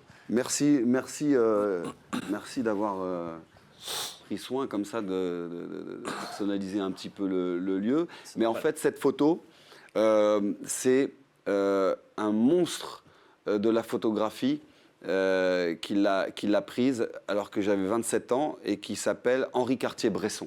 Ah oui, Et effectivement. Henri Cartier-Bresson qui est surnommé l'œil du siècle. Ouais. Et ça a eu lieu parce que dans les galas de boxe, il y avait toujours le rédacteur Jimmy Fox, qui est devenu un ami à moi par la suite, qui était rédacteur en chef de l'agence Magnum, Ouais. et un ami de Henri Cartier-Bresson, qui a fait un des plus beaux livres qui existent sur la boxe, qui s'appelle La Boxe, les livres d'art en noir et blanc comme ça. Et un jour, il était Jimmy Fox, anglais, je suis allé prendre le thé chez lui, et il y avait Henri Cartier-Bresson qui était là, et en impro, comme ça, c'était pas du tout prévu, il m'a dit on va faire une photo, il m'a dit mets-toi torse nu, il a déroulé un fond, il m'a mis des bandes, et il m'a dit ah, mets-toi comme ça, et donc Henri Cartier-Bresson, et surnommé l'œil du siècle, et Jimmy Fox, rédacteur en chef de l'agence Magnum, ils m'ont fait cette photo qu'ils m'ont offerte après en tirage. Elle est Eh ben, très, très ouais, elle est vraiment belle. Hein. Et Vraiment Jimmy belle, Fox, le bouquin dont tu parles, c'est l'éditeur Taschen. D'accord. Noir et blanc qui s'appelle La Boxe, un très très beau livre. Très belle photo. Très Elle beau est gosse. superbe. Très beau Mais c'est gosse, vrai que en tu plus. fais même plus jeune que 27 piges là. Ouais. Ouais. C'est vrai. Elle fait très, tu sais, 1900. Je Mais trouve qu'elle a... merci beaucoup les gars, hein. Merci beaucoup pour Bah, de rien, pour c'est cette normal. invitation, vous êtes vraiment vous avez pris soin, vous savez accueillir et merci Sébastien, on va se revoir sur la route. Ah oui, bah oui, Guillaume, bah oui. Je me souviens Non, que mais ça nous fait plaisir. avant Covid, j'étais venu, tu te rappelles, c'était Boulevard. Là, c'était Boulevard Ney. Ouais, ouais c'est ça. Boulevard Ney. On avait fait une interview, il y avait Krima Mitesh qui était là. Et des fois, Et puis on se voit, on se croise sur les galas, on se voit, mais on n'a pas le temps de parler. Alors des fois, parce que c'est tendu, c'est chargé d'émotions, mais nos toujours le regard, rétines se toujours. croisent et il y a la complicité qui est là. Ouais, C'est pour ça que c'est cool de t'avoir maintenant, moi, dans un moment un peu plus posé, on peut Ouais. discuter un peu de tout. Ça nous fait vraiment- plaisir des petites attentions. D'habitude, on fait rien pour les autres combattants, on s'en fout un peu. Là, on s'est dit, bon, quand même, on va faire un effort. c'est Guillaume. Non, mais voilà. Non, T'es comme chez toi, on veut que tu te sentes bien ici, on va continuer l'émission, Seb, avec le Que du Love. Ah bah le que Le du coup de love. cœur. Allez, Allez, c'est enfin c'est un parti. coup de gueule là. Ah, c'est vrai, c'est un coup de gueule. On va le découvrir tout de suite.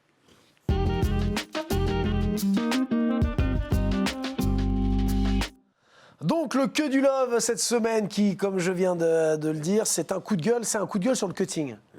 En fait, le cutting, j'ai discuté avec plusieurs personnes et je n'arrive toujours pas à comprendre pourquoi on autorise des cuttings si importants qui mettent en péril la vie du combattant, qui mettent en danger la vie du combattant, parce qu'on parle bien de mettre en danger la vie d'un combattant. Quand je vois des mecs qui cuttent de 8-9 kilos, qui les reprennent rapidement, les bains chauds, je trouve ça... nous, sportifs qui prenons soin de notre corps, le corps, c'est une arme. Le corps, tu t'en sers pour exercer ton métier. Mais là, tu ne te rends pas compte que tu le maltraites, que tu le martyrises et que les séquelles, elles seront irréversibles. Moi, je viens du Muay Thai. J'étais pas à un gros niveau, mais j'ai combattu. On n'a jamais cuté. En Muay Thai, tu ne cuttes pas. Tu as 1 kilo, 2 kilos, tu vas courir, tu les perds facilement. Là, on est en train de voir des choses. J'assiste à des choses, moi qui fais beaucoup de galas de MMA, des trucs, mais ça me fait de la peine pour le boxeur parce qu'il n'a pas le choix, parce qu'il faut qu'il combatte à un certain poids, mais il se met en danger. Même en amateur. Même en amateur sûr. maintenant, c'est là où je voulais en venir, c'est que ouais, en amateur. en amateur, j'en vois faire des cuttings jusqu'au jour où va y avoir un accident. Mais ça sera trop tard. Mais on a déjà va eu un peu avoir un accident. Il y a eu des problèmes. William Gomis qui arrive ça à la a été pesée, très qui est compliqué. au bord de Il y en a qui l'évanouissement. on n'en parle pas, mais moi j'assiste à des choses, on n'en parle pas. Mais jusqu'au jour où, encore une fois, je le dis, va y avoir quelque chose de grave. S'il vous plaît, la FMMAF, la FFL, la FFKMDA, faites quelque chose. Mettons des règles sur ce cutting, un poids limite. Déjà, ça sera très bien, parce que à l'heure où on parle de l'intégrité physique du boxeur avec la cage, c'est pour pas tomber, ça protège le boxeur. On fait attention à beaucoup de choses, mais on autorise des cuttings complètement surréalistes. Mais non, en fait, nous ne sommes pas logiques. Donc c'est mon coup de gueule. Pourquoi ? Parce que j'ai assisté à des choses récemment dans les derniers galas que j'ai faits. Mais vous attendez quoi ? Qu'il y en ait un qui meurt ou quoi ? Assisté, et puis on a entendu aussi ici des choses, Tom Duquesnoy, Bien sûr. alors qui a arrêté sa carrière, mais qui nous a confié quand même qu'il avait subi des troubles du comportement alimentaire, anorexie, boulimie, à cause aussi de ces pertes de poids fréquentes. Sous El Kaouchen, alors on a vu quelques images. Bon, lui est entouré, il gère bien le cutting, mais tout de même à 18 ans perdre presque 10 kilos, voilà, ça fait beaucoup aussi. Ça laisse des séquelles physiques, mentales, parce que c'est une épreuve très, très compliquée le cutting. Donc tu as raison, je suis d'accord avec toi. Mais bien sûr, et même quand on est encadré, en fait, c'est là où je suis un petit peu. Je me dis, mais comment peut-on bien encadrer un cutting ? Alors, un cutting de 4-5 kilos, tu risques rien. Mais quand on parle de cutting qui vont au-delà, je n'arrive pas à dire « Ouais, mais t'inquiète, je suis bien encadré ». Si t'es bien encadré, le mec, il te dit « Jamais de la vie, je t'encadre pour faire ce genre de conneries ». Parce qu'à 40 balais, mon pote, les séquelles, tu vas voir ce que ça va être. T'en penses quoi, Guillaume ? Est-ce que tu es un peu révolté comme nous ? Est-ce que tu as un avis différent là-dessus ? Ouais, j'en pense qu'à ce degré-là, c'est plus du sport. On est d'accord. C'est plus du sport. Et je m'interroge, quels seraient les moyens techniquement pour parvenir à... Qu'est-ce qu'il faut mettre en place ? Des pesées récurrentes Moi, je pense qu'une pesée le jour même, et pourquoi pas. Moi, je vois, je prends mon cas personnel avec Loïc Porra, on fait les championnats d'Europe de pancrace en Hollande, on est pesé le jour même. On est pesé là, en début d'après-midi, et on combattait, moi je crois que je combattais vers 21h. Voilà. Et là, il n'y a pas de problème de reprise de poids. On te dit, tu combats chez les lightweight, t'es en 70, je combats en 70. Le reste de l'année, je suis à 72. Je suis pas à 85 kilos. Et 2 semaines avant le combat. Il n'y aurait pas des fous furieux qui feraient quand même du cutting C'est très dur. Moi, je pense qu'il vaut mieux quand un suivi sur le toute l'année, tout le long de l'année, une fois par mois ou 2 fois ou même par voilà, il y a un nombre de kilos à pas excéder. Ça changera jamais. Ça doit être très compliqué à mettre en place. Ça changera jamais. Malheureusement, jamais. Tu sais pourquoi ? Malheureusement, Parce j'ai que pas la solution. Mais déjà, je suis révolté parce que là, j'ai assisté à des choses. J'ai eu peur. J'ai eu peur pour le combattant. vous allez le faire crever. Et mais- putain, Ouais, mais qu'est-ce tu qu'il vous sais faut que ça changera jamais parce que déjà, voilà, c'est implanté dans le truc et tout. Et aussi pour l'image, les réseaux. Moi, je pense que le cutting, c'est un truc qui, mine de rien, pas fait vendre, mais il y a beaucoup de vues, les gens regardent, sont fascinés. Ça fait partie aussi, tu vois, du Ça truc. impressionne. Mais là, la moralité de ce truc que je dis, c'est qu'au final, le combattant, il n'a même pas pu combattre, puisqu'il n'a même pas fait le poids. C'est-à-dire que tu es en train de souffrir, et en fait, Oui. combat annulé parce qu'il n'était pas au poids. Ouais, mais tu vois, on est dans un truc où dans la plus prestigieuse organisation de MMA, l'UFC, le patron de l'UFC, Dana White, est fasciné aussi par Oui, ça. bah oui. Et donc ça, bon, voilà. Mais t'as raison de pousser ce coup de gueule Voilà, et on c'est- devrait être plus à le faire et à le dire. Mais Et bon, puis pour c'est- moi, ça, c'est aussi l'essence même du combattant. Je suis un lightweight, je combats contre un vrai lightweight. Je combats pas contre un gars qui pèse 90 kilos toute l'année, mais qui vient peser le jour de combat 70, enfin la veille, et qui le jour va faire, dans la cage, il va être à 78, 79. Moi, je suis à un 70. C'est vrai. Ben, en fait, moi, ça me dérange, mais encore une fois, c'est pour les séquelles plus tard. Bien sûr. Parce que tu as des médecins, et je parlais justement avec le médecin de l'organisation, lui, il me dit, mais il ne comprend pas. Il dit, mais ils sont au courant que là, tu le fais une fois dans ta vie. Mais là, gars, tu combats 3 fois par an. 3 fois par an, tu t'infliges Oui, ça. c'est beaucoup pour le corps. Bon, le coup de gueule est passé. Voilà. On va se faire un petit main event, Seb, rapide. Il nous reste 5 minutes, les gars. 5 minutes, ok allez. 5 minutes, on y va rapidement. Le main event. C'est l'heure du main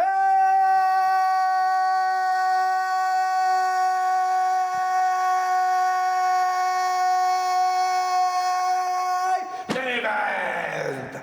Ah, il y a du coffre. Hein.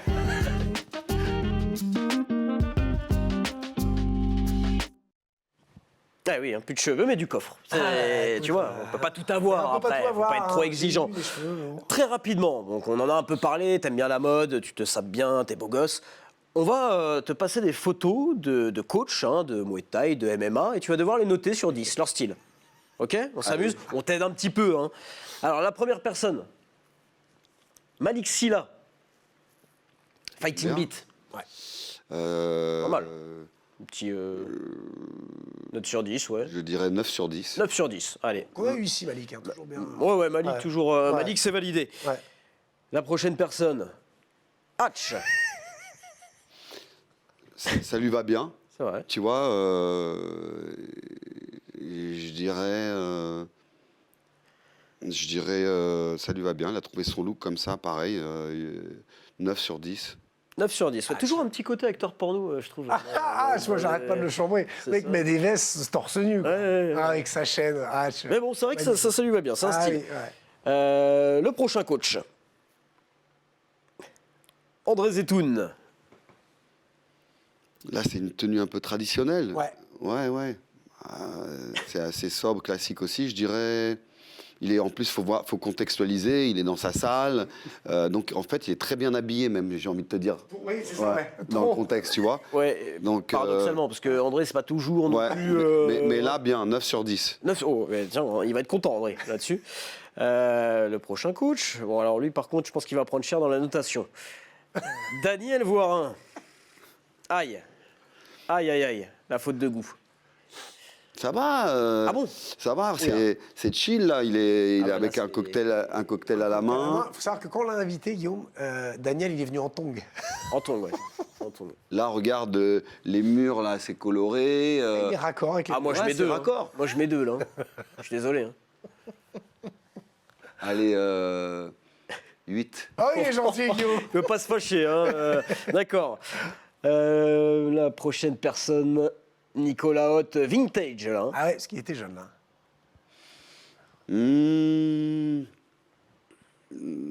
Polo comme ça, 8 aussi. Oh non. Oh, moi, là, je l'aurais défoncé, là. Ouais. Là, c'est style tectonique, tu vois. Maillot un peu collé au corps. Collé, Ah ouais, non. Bah, t'es gentil, Guillaume, c'est bien. Il nous reste 2 personnes. Aldric, Aldric Cassata. Boxing Squad. Ouais. Aïe. Alors, tout dépend comment tu te positionnes. Est-ce que si tu es dans l'élégance, tu considères que sortir en survêtement, c'est un échec ou Ah bah, pas c'est tes critères. tu vois. Ouais. Là, il est dans un escalier, mais bon, après, avec la pose, on pourrait croire aussi à une pochette d'album de rap Ah, et ouais. tout ça. Donc ça va bien, hein, je dirais, ça va dans le contexte, je dirais pareil, 9 sur 10. Oh, c'est vrai qu'il y a un petit côté la fouine, hein. Mais Aldric Ouais. très stylé, qui a aussi Aldric, une passion. toujours ouais, sur les fringues américaines et tout. Ouais. Il nous reste une personne qui va avoir une bonne note aussi, je pense, parce que là, plutôt classe. Hein. Fernand Lopez. Ouais, Julien Cassissime, ouais, pareil, hein, 9 sur 10, j'aime bien. Eh ben, t'es gentil, Guillaume, quand même. Hein. Parce que je peux te dire que ouais, Daniel Non, et c'est pas- André. c'est cohérent quand même. Non, Là, non, oui, c'est- là, ah, ben, dans oui, ta ouais. notation, c'est cohérent. Après, Daniel, C'est c'est parce cohérent. qu'on l'avait chambré, il était venu en tongs et tout. Il dit Daniel, tu viens en tongs, mais lui, moi, c'est Daniel, quoi. Et Ouais, ils sont cool. je sais que ça va être un peu. Ça va peut-être me faire mal, mais note-nous aussi. Non, Notre mais style. mais là, c'est différent. Donc, Seb, j'ai bien compris, c'est 9 ou 10, quoi. Et le mien, sincèrement. Hein. En fait, il faut contextualiser. Tu vois, c'est chill, c'est une émission détente. Tu vois, il faut pas venir comme ça.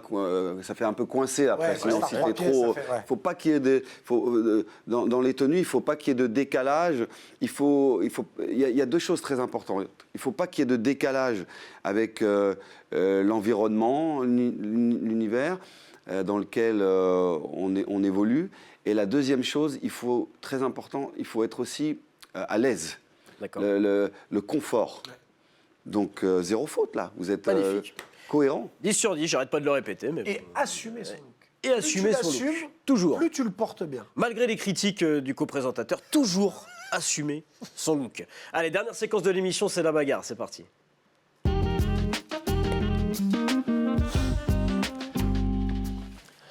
Alors, très rapidement, il nous reste très peu de temps. La bagarre, je vais enfiler un plastron, tu vas me frapper. Voilà, il n'y a rien de plus simple. Les explications sont claires. Est-ce que tu veux gants ou un petit KO Bagarre, déjà, t'as vu dans les bagarres, des fois, attends, Ah oui, attends, j'enlève ma montre. J'enlève ma montre. Allez, ça monte, c'est parfait. J'ai des gants, hein, si tu veux, ou alors c'est coup de genou. Au choix. Ok. Sois inspiré. Fais-moi rêver. On a le droit à combien de coups? Autant que tu veux. Oui, enfin, autant que tu veux, tout est relatif. Ok. Tu veux gants ou pas Il peut se mettre sur une jambe. Oui. Putain, Faut que tu sois derrière lui. là, vous me mettez déjà des. D'accord. Non, mais attends, tu vas pas me faire un balayage, Guillaume. Non, mais Ok. tu dois être sur une jambe. D'accord. Comme ça. Voilà. Tu me dis quand on peut, hein. Tu Attends, peux, attends. je suis prêt. Putain. Ah ouais, vous allez prévenir. Tip. Encore sur une jambe. Attends, du coup. Vas-y, un dernier. Dernière.